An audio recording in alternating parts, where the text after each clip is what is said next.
오늘 함께 천국 갑시다. 7번째 말씀입니다. 우리 옆 사람들과 한번 고백하시죠. 함께 천국 갑시다.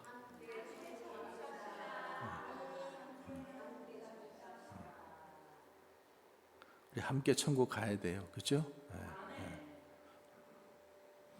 자, 오늘 제목은 만약 오늘 밤 떠난다면. 여러분 그런 생각하고 살고 계세요? 만약 오늘 밤에 떠난다면. 예수님은 분명히 천국이 있다라고 말씀하셨고 우리가 죽으면은 천국에 간다라고 말씀을 하셨는데 분명히 천국 간다라는 소망이 있지만은 오늘 밤 만약에 내가 떠난다면 여러분들 마음 가운데 그런 마음이 있느냐는 거예요. 있으시죠? 근데 오늘 우리가 보고 있는 성경, 오늘 우리가 읽은 말씀 보면은 그것을 모르는 사람이 있어요. 이 땅이 전부라고 생각하고 사는 사람. 그런 사람들은 어떻게 사는가? 어떻게 사느냐 하면 오늘 본문에 나오는 사람의 특징을 보면은요, 오직 나 중심으로 살아요. 여러분, 자기 중심인 사람을 우리가 뭐라 그래요? 아우, 저 에고이스트. 막 이렇게 얘기하잖아요. 이 에고라는 말이 나라는 말이에요. 나. 그래서 나 중심. 이 모든 세상도 나 중심이어야 돼. 신앙생활 할 때도 나 중심이어야 돼. 목사님이 설교할 때도 나만 쳐다봐야 돼. 안 쳐다보면은 목사님 왜 딴 사람은 보시고 저는 안 보세요? 또 이렇게 또 얘기를 한다고. 이게 오늘 말씀에서도 보면은요, 여기 보면 내가 굉장히 중요해요. 그래서 17절 말씀에 보세요. 내가, 그죠? 곡식 쌓아둘 곳이 없으니 18절 말씀에도 내 곡간을 헐고 더 크게 짓고 내 모든 곡식, 또 19절에서도 또 내가 내 영혼에게 이르되, 계속 여기는 지금 내가 이렇게 얘기하고 있는데 우리는 지금 뭐 한 6번 정도 나오지만은 원문에 보면은 이게 몇 번인가 하면은 12번 나와요. 12번. 그러니까 철저히 자기 중심적인 사고, 자기 이기적인 사고, 그런 사고를 가지고 있어요. 그러니까 내 재산, 내 재물, 내 곡식, 내 창고, 내 계획. 시종일관 누구밖에 없어요? 나밖에 없어요. 나. 하나님도 내 계획에 갖다 맞춰 달라라고 그리는 거예요. 하나님 생각은 관계없고 그냥 내 생각만. 그러니까 내 중심이 되어버린 신앙생활이 되다 보면은요, 하나님 중심이 아니라 내 중심이 되는 거예요. 그러니까 하나님은 간 데가 없잖아요. 그러니까 사사기 말씀에 뭐라고 되어 있어요? 하나님이 없다는 거예요. 왕이 없으니까 사람들이 자기 보기에 소견에 옳은 대로 그냥 내 중심으로 살아간다는 거예요. 여러분 부자가 되는 것도 마찬가지잖아요. 내가 잘나서 부자 되는 거 아니에요. 예를 들어서 우리가 농사를 짓는다 그래요. 오케이, 감자 농사를 졌다 이거예요. 감자가 정말로 그 해는 소출이 풍성했어. 근데 다른 사람들이 올해는 우리 감자 먹지 맙시다 이래가지고 감자를 안 먹으면은, 안 사면은 그 소출한 것이 누구께 돼요? 그렇죠? 그거는 쓰레기에 불과한 거예요. 아무도 안 사주면. 그러니까 부자가 되는 것도 자기가 생산한 물건을 누군가가 사주고 그랬기 때문에 그 사람들이 부자가 되는 거지, 자기 혼자서 자기 힘으로 된 게 아니잖아요. 농사 짓는 것도 마찬가지잖아요. 하나님께서 적당한 햇볕과 비와 또 바람과 이 모든 것들을, 환경을 주장해 주시고 나는 거기 가서 풀 뽑고 나뭇가지 잘라주고 솔직히 그것밖에 없잖아요. 바닷가의 어부들을 보면은 정말로 그런 것 같아요. 그들은 가서 그냥 물론 그게 뭐 쉽다는 건 아니에요. 그러나 바닷가에 가서 뭐 해요? 그냥 하나님께서 키워주신 거 나는 따가지고 잡고 먹어가지고 와서 넉넉하면 팔고 그것뿐이잖아요. 자기가 뭐 거기를 위해서 뭐 먹이를 준 적이 있어요. 뭐 뭘 한 게 아무것도 없잖아요. 그죠? 그러니까 부자가 부자 되는 것도 팔아주는 사람이 있고 사주는 사람이 있기 때문에 부자가 된 건데, 그걸 모르는 사람은 나밖에 모르는 사람이라 이거죠. 두 번째, 오직 물질 중심의 삶을 사는 사람이에요. 첫 번째로는 나 중심이잖아요. 두 번째로는 물질 중심이에요. 18절 말씀. 또 이르되 내가 이렇게 하리라. 내 곡간을 헐고 더 크게 짓고 내 모든 곡식과 물건을 거기 쌓아두리라. 자, 지금 무슨 계획을 세워요? 곡간을, 창고를 더 크게 짓고 빌딩을 더 크게 짓고 그리고 내 모든 곡식과 물건을 거기에 쌓아두리라. 여러분, 풍성하게 거두었으면은 그동안 수고한 농부들에게 좀 보너스도 주고, 또 넉넉하게 재물을 거뒀으니까 그러면 교회에 예배당 짓는데 헌금도 하고 가난한 사람에게 구제도 하고 그리라고 물질을 주신 것이지, 자기만을 위해서 그것을 쌓아두고 거기에만 돈 버는 데만 관심이 있으면은 그러면 안 된다라는 거죠. 그러면 세 번째, 이런 사람들은 오직 쾌락 중심의 삶을 사는 거예요. 쾌락 중심. 자, 19절 말씀. 또 내가 내 영혼에게 이르되 영혼아 여러 해 쓸 물건을 많이 쌓아 두었으니 뭐 하자? 평안히 쉬고 먹고 마시고 즐거워하자. 먹고 마시고 즐거워하자. 잘 먹고 잘 살고 잘 놀고 지금 여기에만 관심이 있잖아요. 그러니까 재물을 주신 것은 내가 그 재물을 가지고 그것을 취하고 쌓아두고 누리라고만 주신 것이 아니라 그것을 나누라고 주신 거예요. 축복은 여러분 나누라고 주신 것입니다. 믿으시죠? 축복은 나누는 거예요. 나눌 때 기쁨이 증가하는 거예요. 그러니까 17절 말씀 보세요. 심중에 생각하여 이르되 내가 곡식 쌓아둘 곳이 없으니 어찌할까. 그러니까 그 부자는 많은 소출을 얻었음에도 불구하고 행복해요? 행복하지 않아요? 안 행복해요. 근심이 더 많아요. 걱정이 더 많아요. 여러분, 부자는요, 제가 부자를 이렇게 그 사람이 굉장히 부자는 아니지만 좀 돈이 좀 우리보다는 많은 사람을 봤어요. 근데 그 사람은요, 옷을 허름하게 입고 다녀. 자기가 부자인 걸 알면은 누가 돈을 뺏어 갈까 봐 좋은 차도 안 타고 다녀. 허름한 똥차 타고 다녀. 돈 많은 척, 괜히 돈 많은 척 하면은 누가 와서 자기 돈 뺏어가고 또 강도가 와서 자기를 어떻게 해칠까 모르니까 절대 그런 사람들은 삐까뻔쩍하게 안 하고 다녀요.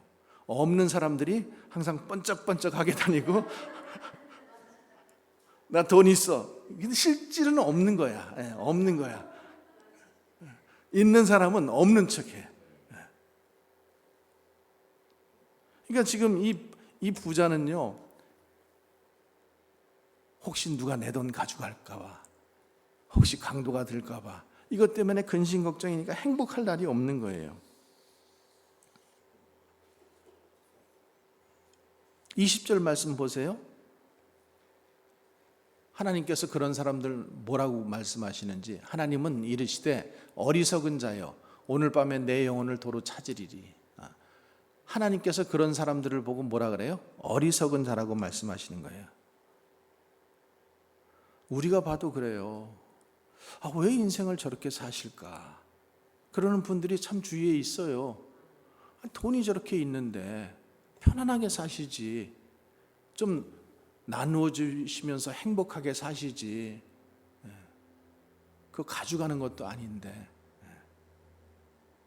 너 가지고 있는 것, 너 통장, 재산, 너 고급차 이거 다 가져갈 거 아니잖아요. 여러분 갈 때는 아무것도 안 가져가잖아요.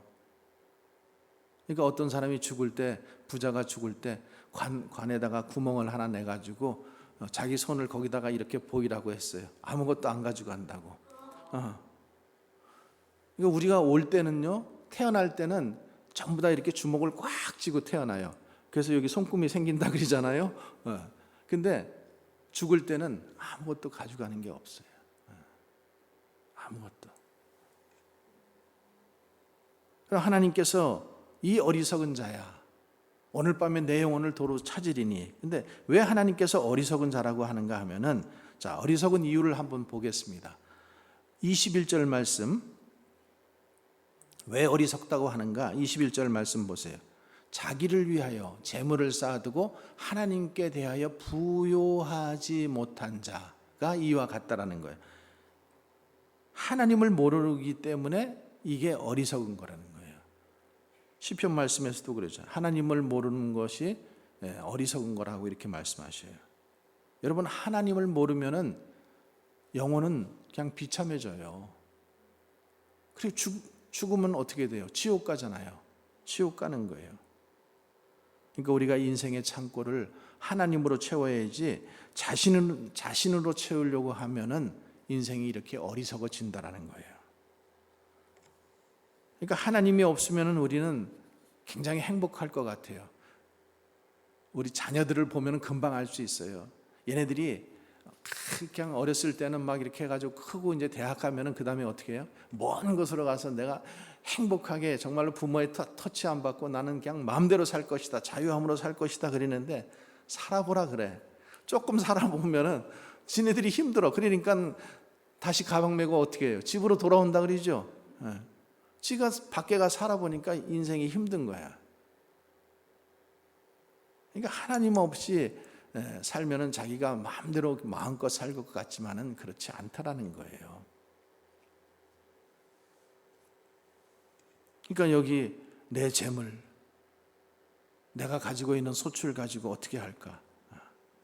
여기 이 어리석다라고 하는 이 말이 그 원어에는 어떻게 되어 있냐면은 생각 없이 사는 사람을 어리석다라고 얘기하는 거예요. 독일 말에 댕크파울이라는 말이 있죠. 생각하기를 게을리하는 사람이 있어요. 요즘에는 그냥 뭐든지 다 대신 생각해 주는 막 또 그런 뭐 AI 막 이런 거 있죠, 있어요. 그냥 나는 아무것도 하기 싫은 거야. 그러니까 대신 다 해주는 거야. 대신 알아서 다 해주고, 생각도 알아서 대신 해주고.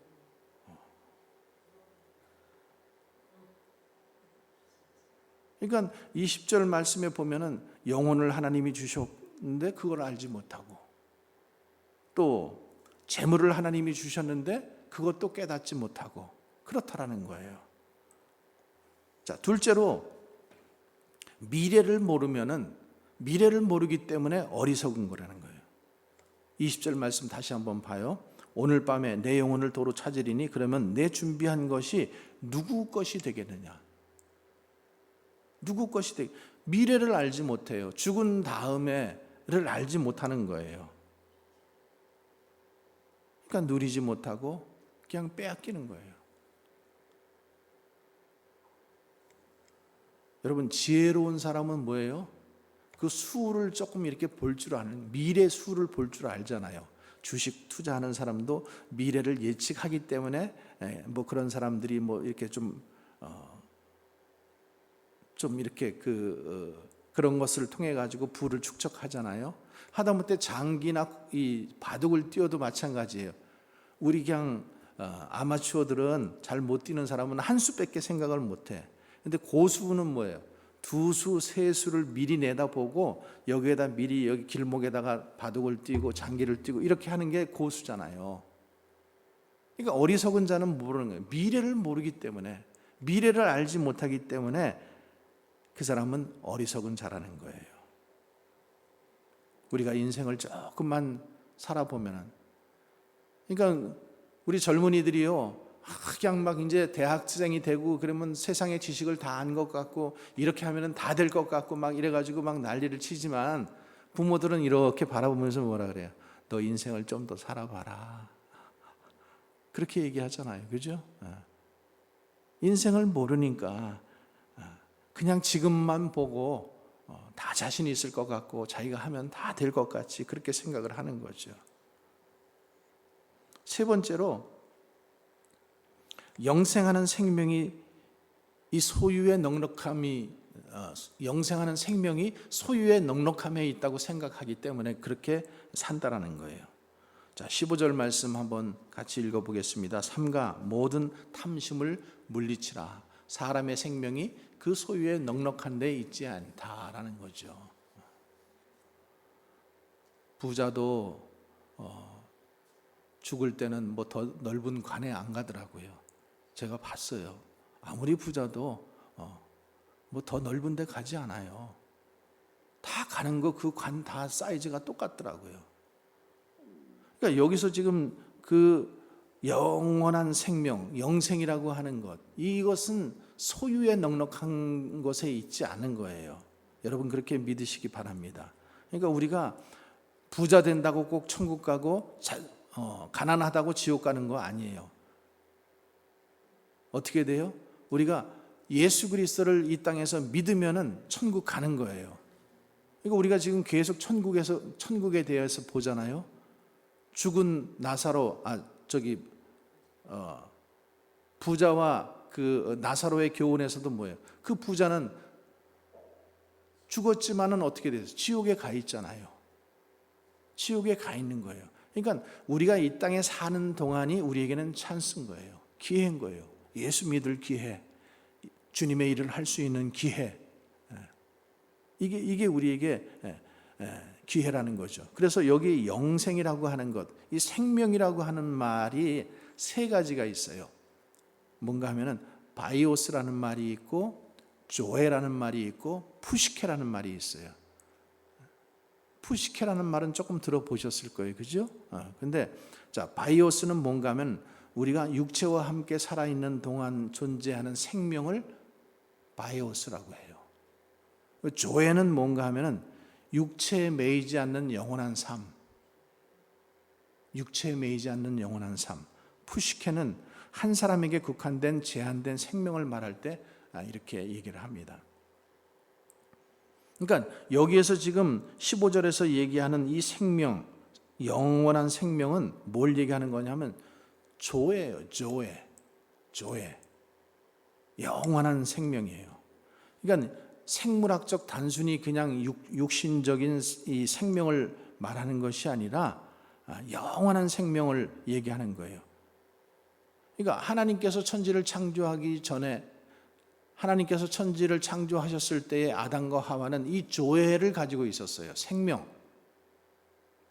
이 조회를 가지고 있었어요. 근데 죄를 짓고 나니까 어떻게 돼요? 이 바이오스가 된 거예요.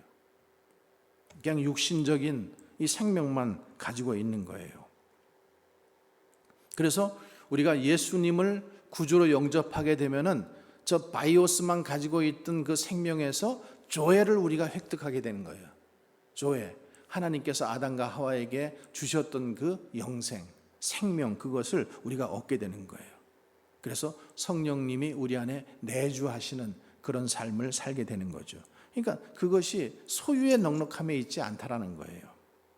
근데 믿지 않는 사람들의 마음은 어때요? 영생이 없는 거예요.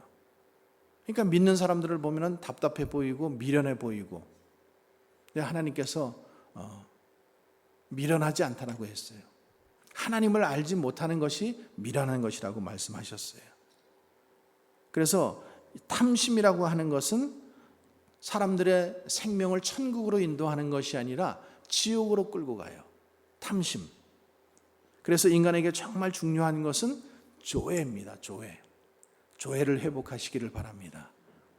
하나님께서 주셨던 그 영원한 생명, 그것은 우리가 예수 그리스도를 영접함으로 인해서 우리가 다시 찾게 된 그 생명이에요. 그 영원한 생명입니다. 자, 13절 말씀 한번 보십시오. 무리 중에 한 사람이 이르되 선생님, 내 형을 명하여 유산을 나와 나누게 하소서. 그러니까 이 말씀에서 보면은 무리 중에 한 사람이 아버지의 그 유산을 그냥 이렇게 혼자 독차지한 것을 보면서 우리 형이 이 유산을 좀 나눴으면 좋겠다. 그것을 예수님께서 이렇게 좀 얘기해 주라고 이렇게 얘기하는 거예요. 근데요, 우리가 알아야 되는 것은 뭐냐 하면은 예수님은 유산을 나누어 주시기 위해서 지금 오신 게 아니잖아요. 물건을 나누어 주시기 위해서 오신 것이 아니라 주님께서는 우리에게 생명, 영생을 나누어 주시기 위해서 오신 거예요. 생명을, 그 조에 우리가 잃어버렸던 그 생명, 영원한 생명을 다시 찾게 해주기 위해서 우리에게 오신 거예요. 그래서 탐심이라고 하는 말은 플레오넥시아라는 말인데 더 많이 소유하다, 더 많이 가지다, 만족하지 못하는 마음, 그것이 바로 탐심이라고 하는 거예요. 그래서 탐심은 뭐라고 말씀하고 있어요? 탐심은 우상숭배다. 골로새서에서 이렇게 말씀하잖아요. 탐심은 우상숭배다. 그래서 탐심을 채우는 것이 소유의 넉넉함에 있지 않고 인간의 진정한 삶이 영생, 그 조회를 얻는 것에 있다라는 것을 우리는 꼭 이 시간에 믿기를 주님의 이름으로 축원합니다. 자, 그러면 세 번째, 오늘 밤 죽어도 천국에 갈 것을 믿고 사는 성도들은 어떻게 살아야 될 것인가? 어떻게 살아야 될 것인가? 자, 22절 말씀, 또 제자들에게 이르시되 그러므로 내가 너희에게 이르노니 너희 목숨을 위하여 무엇을 먹을까, 몸을 위하여 무엇을 입을까 염려하지 말라. 그러니까 주님께서 우리에게 말씀하시는 성도들의 삶, 너희가 천국을 소유하고 영원한 생명을 소유하고 산다면은 어떻게 살라라는 거예요? 먹고 입는 것, 그것 때문에 염려하지 말라라는 거예요. 자, 19절 말씀 한번 또 봅니다. 19절. 또 내가 내 영혼에게 이르되 영혼아, 내가 여러 해 쓸 물건을 많이 쌓아두었으니 어떻게 하자? 평안히 쉬고 먹고 마시고 즐거워하자. 먹고 마시고 즐거워하자. 내가 이제 넉넉해졌으니까 이제 여행이나 다니고 좋은 것 먹고 또 좋은 것 마시고 즐거워하면서 살자. 근데 우리 옛날에 이런 노래 있었어요. 술 마시고 노래하고 춤을 춰봐도 가슴에는 하나 가득 슬픔뿐이네. 뭐 이렇게 불렀던 거.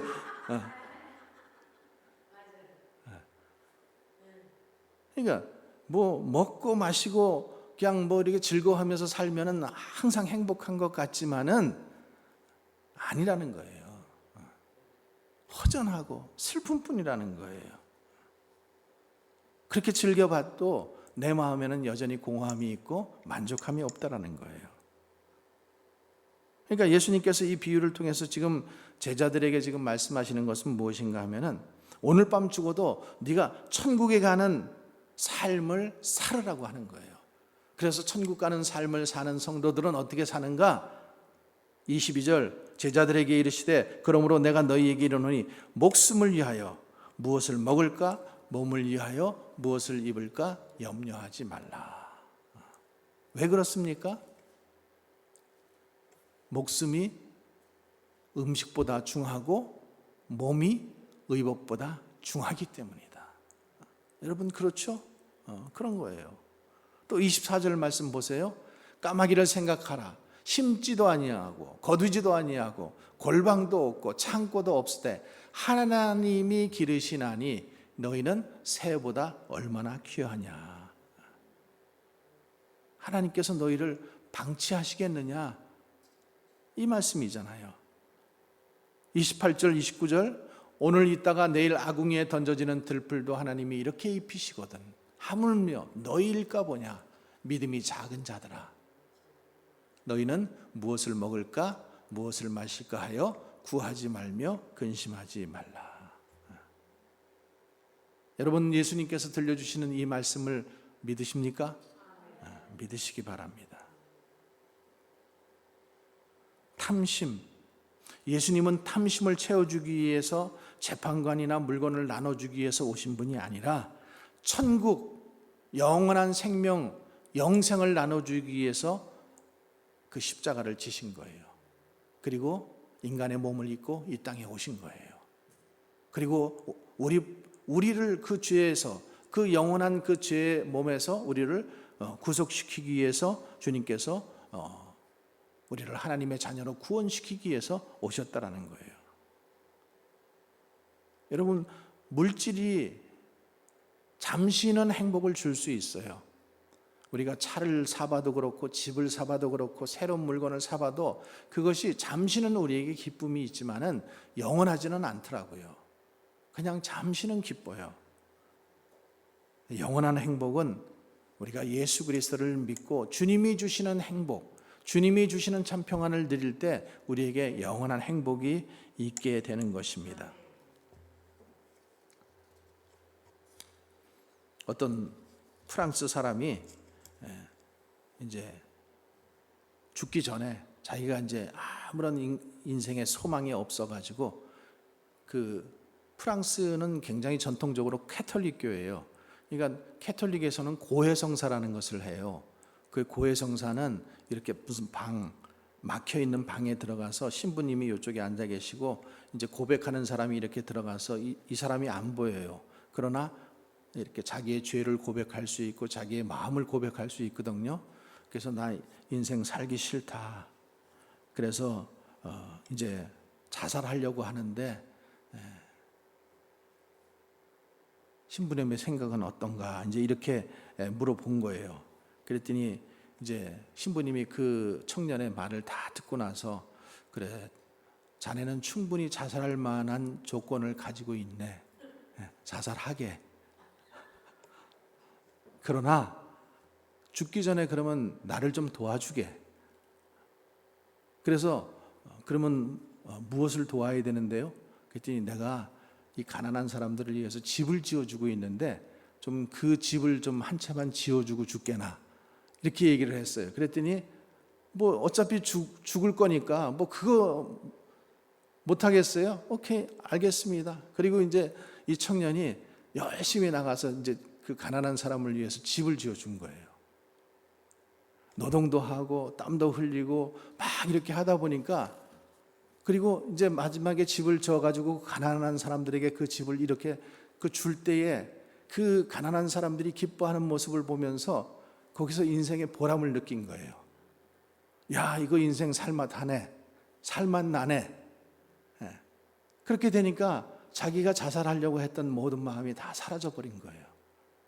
그리고 남은 인생을 이제 가난한 사람들을 위해서 이렇게 보람된 일을 하면서 그렇게 믿음의 삶을 살았다고 하는 그런 예화가 있습니다.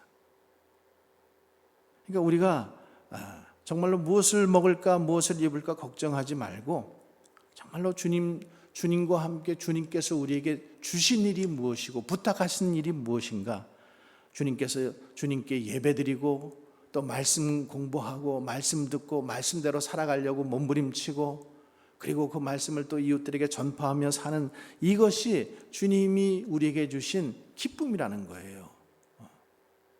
그런 삶을 사시기를 또 주님의 이름으로 축원합니다. 자, 두 번째로 오직 물질 중심에서 하나님 중심으로 살라는 거예요. 성도들은 이제 천국을 소망하는 사람이라면은 더 이상 물질에 얽매여서 살아가지 말고 하나님 중심으로 살아라는 거예요. 그래서 그 말씀이 뭐예요? 31절, 다만 너희는 그 나라를 구하라. 그리하면 이런 것들을 너희에게 어떻게 하시겠다? 더 하시겠다. 너가 물질적인 만족함을 위해서 돈 더 벌게 해주세요, 돈 많이 축복해 주세요, 이런 것만 위해서 살지 말고 정말로 그 나라와 그 의를 구하면서 살면은, 그러면은 하나님께서 하나님의 나라의 기쁨을 너희에게 충만하게 내려주시겠다라는 거예요. 그래서 이 물질적인 것은 우리의 육적인 것을 충족하게 잠깐 동안 해주지만은 주님께서 그 나라와 그 의를 구하는 삶을 살게 되면은 더 주시겠다라는 것이 영적인 삶의 축복과 기쁨을 주시겠다라는 거예요. 그러니까 너희가 그 삶을 위해서 살아라는 거죠. 육적인 삶을 위해서 살지 말고 영적인 삶을 위해서 살면은 하나님의 나라, 그 하나님의 나라의 기쁨과 하나님 나라의 그 영원한 것들을 너희가 맛볼 수 있다라는 거예요. 그 제가 이제 우리 성도님들한테 자꾸만 이제 기도하는 것이 무엇인가 하면은 우리 성도님들하고 한번 선교지를 같이 가봐야 되겠다. 내가 이제 이 생각을 하는 거예요. 그렇게 기도하는 거예요. 왜 그런가 하면은 우리가 여기에 사는 삶도 중요해요. 근데 우리의 살아가는 삶 말고 다른 삶을 한번 보라는 거예요.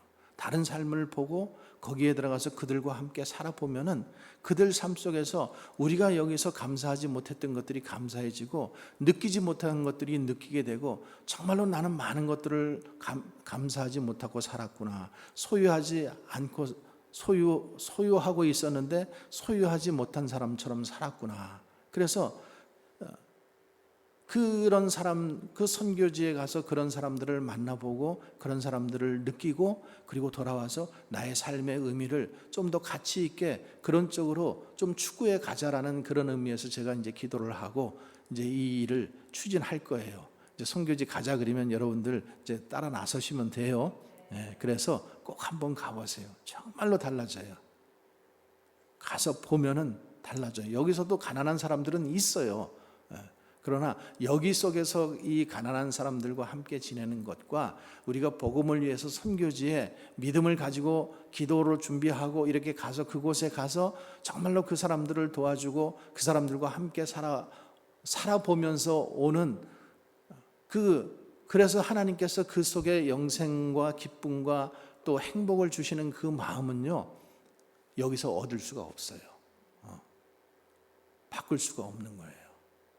그래서 꼭 그 일을 한번 하고 싶은 거예요. 그래서 31절 말씀에 보면은 다만 너희는 그의 나라와 의를 구하라. 그리야만 이것들을 너희에게 더하시리라. 물질적인 관심에 살지 말고 너희가 영적인 복을 구하면서 살아라. 이 물질도 실은 다 누구 거예요? 주님 거예요. 하나님 것이잖아요. 이 세상이 다 내게 속하였다. 주님이 이렇게 말씀하시잖아요. 그러면서 또 주님이 뭐라고 말씀하셔요? 만몬과 나를 겸하여 섬길 수 없다. 물질과 나를 겸하여 섬길 수 없다라는 거예요. 한 사람이 두 주인을 섬기지 못할 것이니 혹 이를 미워하고 저를 사랑하거나 혹 이를 중히 여기고 저를 경히 여김이라. 너희가 하나님과 재물을 겸하여 섬기지 못하니라. 마태복음에 누가복음에 나와 있는 말씀이에요. 그러니까 이 만몬이라고 하는 것은 재물로 사람의 마음을 훔치는 거예요. 이 만몬이 물질인데 돈인데 그 물질은 사람의 마음을 훔쳐요. 그러니까 좋은 쪽으로 쓰기도 하지만은 나쁜 쪽으로 쓰면은 자, 뇌물 갖다 주면은 사람의 마음이 어떻게 돼요? 거기 어두워져요. 그러니까 굽게 하는 거예요. 봐주는 거예요. 사람의 마음을 훔치는 게 이 만몬이라고 하는 뇌물이라는 거죠. 그러니까 만몬이 안락한 노후를 보장하고 만몬이 사람답게 살게 해주고 만몬이 내 신분을 보장해주고 이렇게 얘기하지만은 천국을 소유하지 못하고 천국을 바라보지 못하고 사는 사람들은 만몬에 의지해서 살 수밖에 없는 거예요. 만몬의 노예가 되는 거죠. 그런데 주님은 우리에게 뭘 말씀하셔요? 너희가 사는 이 땅이 끝이 아니라는 거예요. 끝이 아니라고. 얼마 전에도 어떤 분이 저한테 전화 와가지고 목사님, 제가 이제 나이도 80이 넘었고 이제 몸도 건강하지도 않고 이제는 인생을 좀 마감해야 될 것 같습니다. 준비해야 될 것 같습니다. 인생의 끝을 준비해야 될 것 같습니다. 근데 그런 말씀을 하시는데 한편으로는 참 그래요. 인생의 끝을 준비해야죠. 그런데 그러면 그 후의 삶 죽음이 끝이 아니라 그 후에는 심판이 있다는 것을 믿으셔야 되는데, 그것을 위해서 이 땅에서 우리가 예수를 믿어야 되는데, 예수를 좀 믿으세요. 제가 교회는 나가기 싫습니다. 교회는 나갈 수 없다라는 거예요. 왜냐하면 우리 조상들 때문에, 우리 조상들은 평생을 이렇게 그분을 섬겨왔기 때문에 우리는 다른 종교를 가질 수가 없습니다. 그러면 그 사람에게는 구원이 없는 거죠. 구원이 없는 거예요. 그러니까 인생의 끝은 준비하면서 그 인생의 끝 다음의 것은 준비하지 못하는 거예요. 그것을 믿지 못하니까. 그것을 믿지 못하니까. 그러니까요, 우리가 오늘도 말씀에, 마지막 절 말씀에 되어 있잖아요. 하나님에 대하여 부요한 자, 하나님의 관계에 대해서 부요한 자가 되어야 돼요.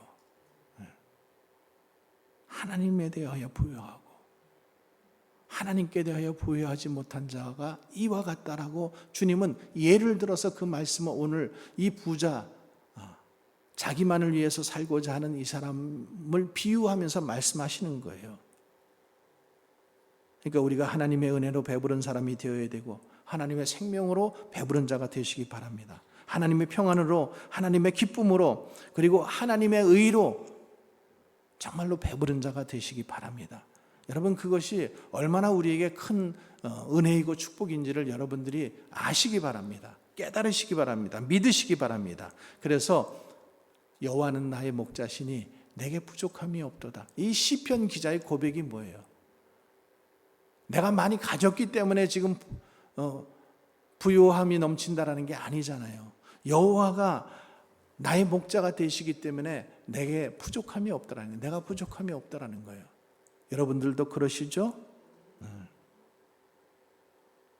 그리스도가 영원한 생명인 것을 믿고, 그리스도가 참으로 자유를 주시는 것을 믿고, 그리스도가 정말 소망인 것을 믿고, 그리스도가 우리에게 능력을 주시는 것을 믿고, 그리스도가 구원이 되시는 것을 믿고, 이렇게 살면은 그것이 바로 천국을 소망하는 자, 성도들의 삶이라는 거죠. 자, 세 번째로는 이제 나 중심에서, 나 사랑에서 이웃 사랑으로 우리가 살아야 된다는 거예요. 나 중심에서 하나님 중심, 나 중심에서 이웃 중심으로 살아가는 거예요. 하나님을 사랑하고 내 이웃을 사랑하라. 주님이 주신 율법이고 계명이에요. 한마디로 10계명을 다 하나님의 말씀을 우리가 축소하면은 뭐예요? 하나님을 사랑하고 내 이웃을 내 몸처럼 사랑하라. 그 말씀 아니에요. 그러니까 하나님을 사랑하고 두 번째로, 세 번째로 내 이웃을 사랑하라는 거예요. 여러분,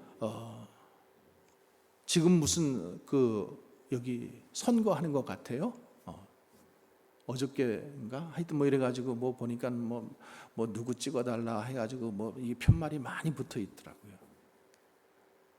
근데 나 중심으로 사는 사람, 나 중심으로 사는 사람들이 지금 이제 이웃 중심으로 살아보겠다라고 정치권에 지금 이제 뛰어들어가지고 이제 이 사람들이 나오는 거예요. 근데 여러분, 그 찍을 때도 잘 봐야 되잖아요. 그 사람들을 좀 잘 봐야 돼요. 평소에 다른 사람을 위해서 기부 한 번도 구제 안 해보고 기부도 안 해보던 사람들이 정치판에 나와가지고 공화당 뒤에 없고 뭐 민주당 뒤에 없고 나 이제 뭐 여기 주지사로 뭐 아니면 여기 뭐 무슨 시장으로 뭐 이런 거로 찍어달라고 지금 나오잖아요. 근데 평생을 나 중심으로 살았는데 지금 다른 사람을 섬기겠다라고 나오는데 그 사람들이 정말로 제대로 섬길 수 있을 것 같아요? 그러니까 우리가 이 선교를 하는 것은 그런 사람들을 좀 분별해내야 돼요. 그런 사람 찍으면 안 돼요. 자기 중심으로 사는 사람은 정치판에 가서도 여전히 자기 중심으로 살아요. 자기 주머니 챙기고 자기 가족 챙기고 부를 챙기고. 그러니까 우리가 분별력을 가지고 투표도 하셔야 되고 선거도 하셔야 돼요. 그러면서 정말로 내 중심에서 사는 것이 아니라 이웃 중심으로 사는 사람을 우리가 투표해야 된다는 거죠. 마찬가지로 성도들은 나 중심으로 사는 것이 아니라 이웃 중심으로 사는 거예요. 나보다 남을 귀하게 여기고 사십니까? 살아야 되죠. 살아야 되죠. 이웃을 내 경쟁의 대상, 내 이용물의 대상, 어떻게 해서든지 그 사람을 통해서 내가 좀 이익을 보려고 하고, 또 어떤 모임이든지 그것이 나에게 유익이 돼야지만 나오고,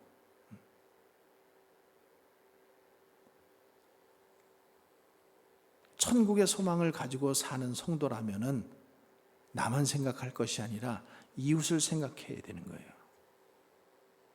그러니까 우리가 교회를 다녀도 나만 위해서 사는 것이 아니에요.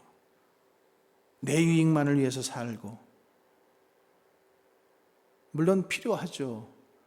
근데 보면은 교회를 찾아도 그냥 자식들이 편하고 여기에 시스템이 잘 돼 있고 이런 교회, 그런 교회만 찾아다니려고 해요. 사람들이. 여러분들이 그렇다는 게 아니라 사람들이. 여러분, 내가 필요한 공동체, 그 교회는 정말로 나의 도움이 필요해. 교회가 크고 사람이 많이 모이고가 중요한 것이 아니라 정말로 내가 그 공동체 안에 필요한 그런 공동체에 가서 내가 섬기는 삶을 산다고 한다면은 그것이 진정한 성도의 구원받은 성도의 삶이 아닐까요? 어떻게 해서든지 교회를 통해서도 뭔가 유익이 있어야 되고 덕을 봐야 되고,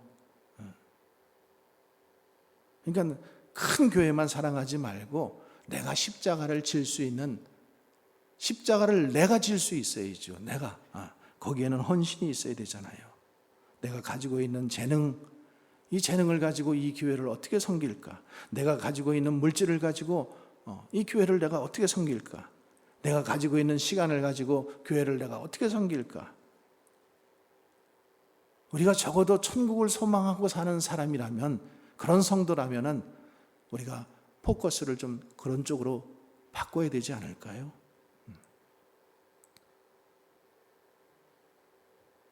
이제 자식들 다 결혼시켰으면은 오늘 죽으면은 우리가 천국에 갈 그 보화를 쌓아놓아야 되지 않겠습니까? 이제 산 날보다 앞으로 살아가야 할 날이 적은데, 이 땅에 목숨을 걸고 사는 사람들처럼 우리가 똑같이 그렇게 살아서는 안 되잖아요.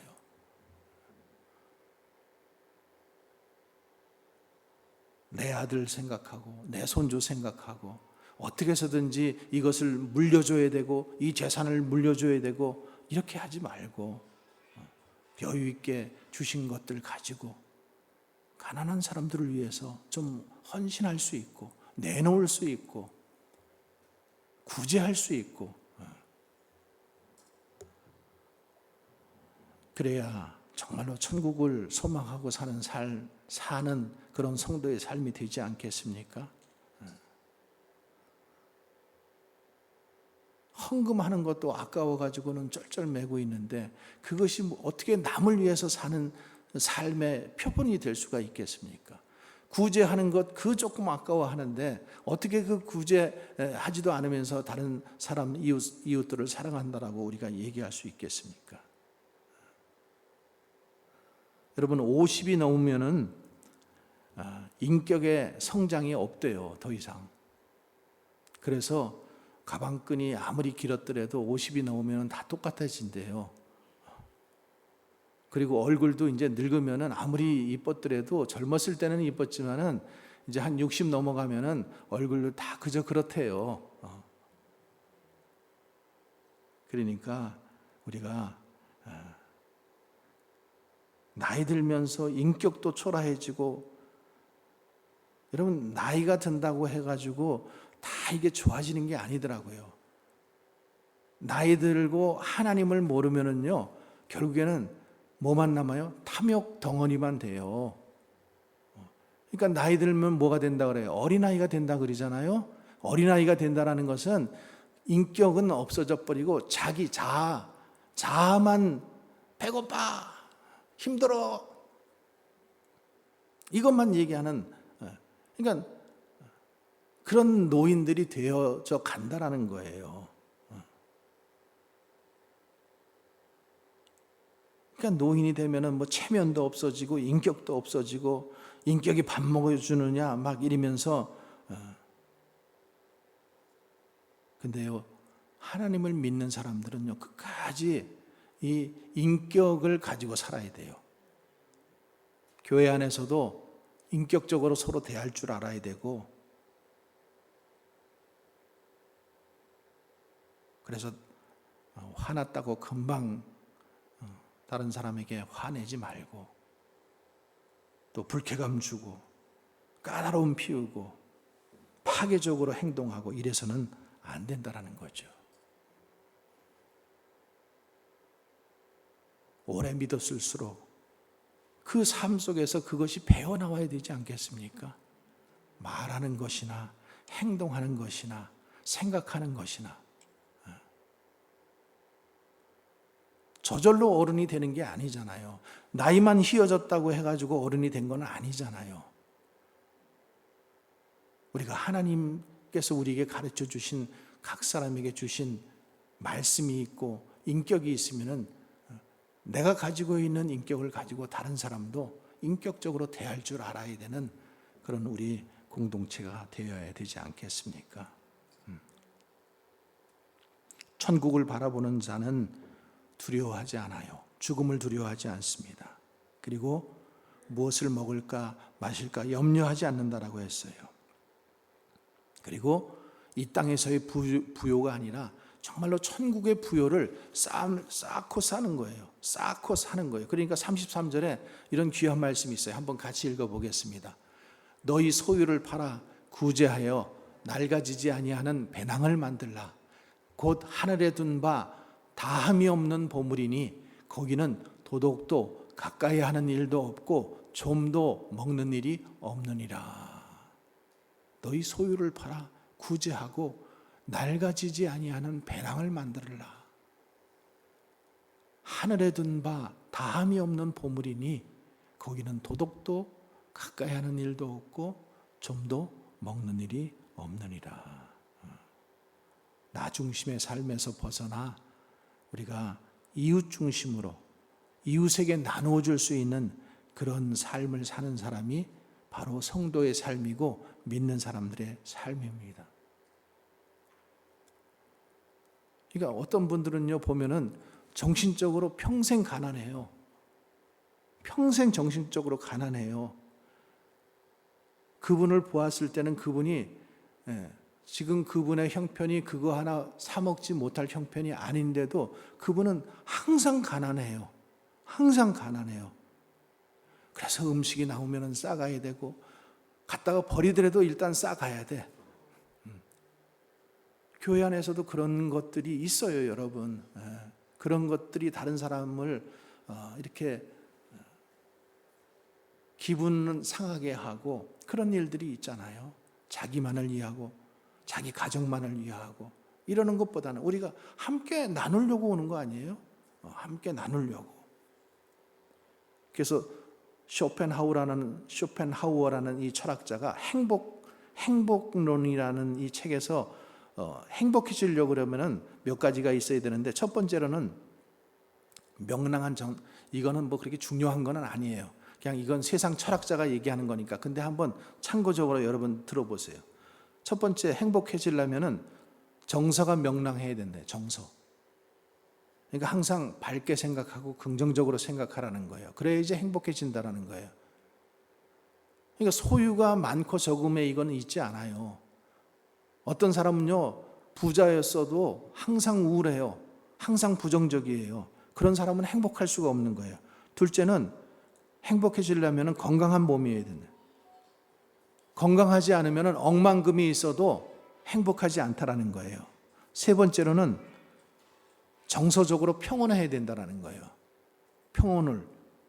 그래서 만족하는 이 정신적 자세가 없으면 항상 그 사람은 불안하거나 싸움이 되거나 이런다라는 거예요. 네 번째로는 약간의 외부적 자산이 필요하다는 거예요. 약간의 돈이 필요하다라는 거예요. 근데 이 돈, 이 재산을 세 가지로 얘기하는데 첫 번째로는 여러분 이게 좀 중요한 것 같아요. 의식주에 필요한 재산, 내가 먹고 살기 위한 재산, 이게 그냥 어느 정도 있으면 행복하다라는 거예요. 둘째는 남에게 베푸는 여유 있는 재산이 있어야 된다는 거예요. 그러면 행복하다라는 거예요. 셋째는 불필요한 재산이 있는데 이 불필요한 재산에 대한 탐욕 때문에 사람이 근심하게 되고 건강도 잃게 되고 가정도 잃게 되고 명예도 잃게 된다는 거예요. 둘째까지는 꼭 필요한 것들이었었어요. 근데 세 번째로는 이 불필요한 남에게 베풀 수 있는 여유 정도의 재산까지는 괜찮지만 그 이상 불필요한 재산이 있을 때는 그것 때문에 사람이 탐욕하게 되고 그것 때문에 사람이 근심하게 되고 건강도 잃게 되고 가정도 명예도 잃게 된다는 거예요.